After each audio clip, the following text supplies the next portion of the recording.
So if you want to learn how to silk press your hair at home, keep watching this video. I'm going to share some of my professional tips that can help you achieve the perfect silk press at home. So rule number one is you want to start off with very clean hair.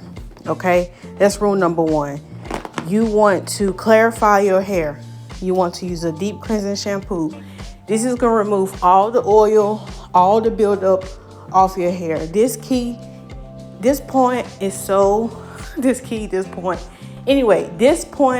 is so important because if you have too many products on your hair, like from your gels, your grease, your silk press is not going to really have any movement. It's going to look weighed down and it's not going to have that nice flowy feeling. So one of the most important things I want to express to you is make sure your hair is clean. So the first shampoo is going to be your clarifying shampoo.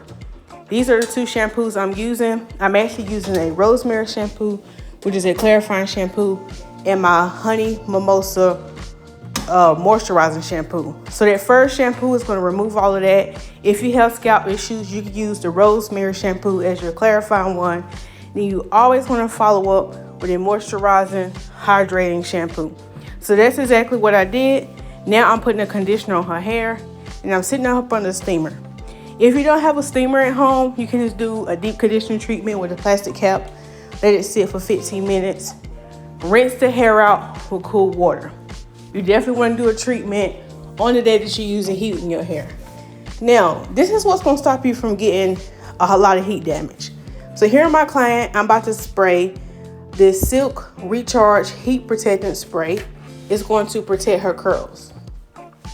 All these products that I'm using on my client can be found on my website, lisasmiles.com. Definitely spray your heat protectant before you start even blow drying your hair, okay? That's going to be very important. And the most important tip you want to hear is now I'm just detangling her hair and putting it into Bantu knots, the blow dry. Now, I know this video is sped up real fast, but if y'all can look closely, blow dry the hair as straight as possible. When you blow dry your hair straight as possible, it's going to allow you to only do one pass and you're not going to get heat damage, okay? So really take your time to blow dry the hair. This is her hair before. Of course, we did a nice trim.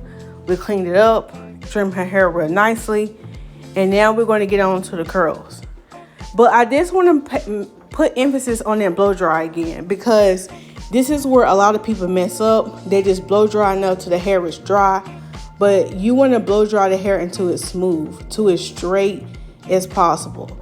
And I know it might seem like it's taking a long time, but I'm telling you, if you really take your time to blow dry the hair straight, as you can see my client's hair right here, I'm only going to do one pass on her hair, okay? And the second pass is when I actually do the curls.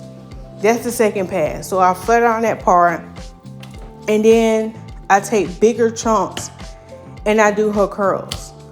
That's gonna really set y'all free.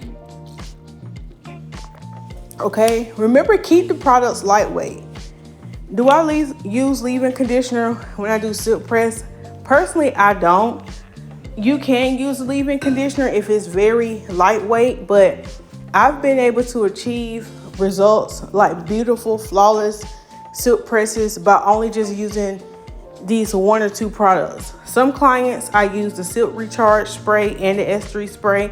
This depends on if it was raining that day or what's going on. But most clients, I just use one product, which is the Heat Protectant Spray. And that's all I really put on your hair, on their hair.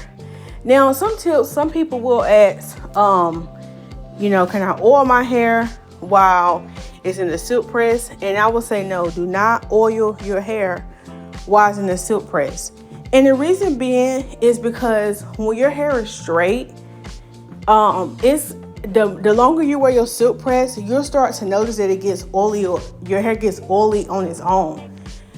Like, for example, when you look at your scalp, and if you have naturally curly hair, the reason why your hair be dry sometimes is because we all produce natural oil sebum that come out our scalp.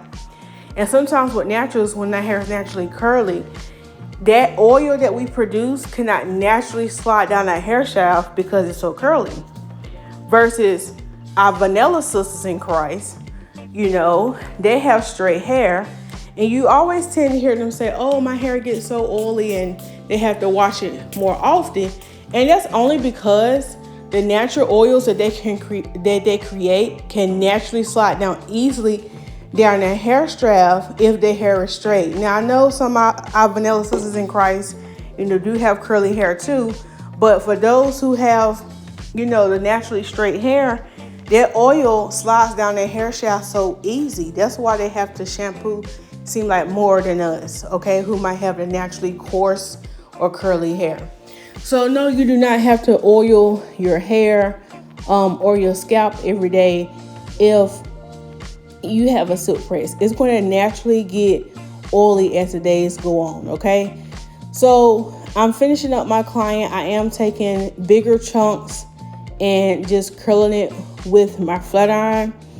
If you tend to have like some flyaways like my client have here, I don't think I got on the other side of her head, you can definitely take the serum and just spray it over the flyaways and smooth it down. That'll definitely smooth it down. Now, after I'm done curling her hair, I'm going to again spray the S3 spray again, and it's going to help just smooth all her flyaways down. And when you're combing out your curls, you don't necessarily have to use a comb, but if you do use a comb, use a wide tooth comb to comb out your curls. And so you see me just smoothing down the flyaways. I just smoothed it out with my hands, but I'm just combing out my clients' curls just with my hands, and you can do that as well. You just comb it out with your hands and just kind of just style it to your liking.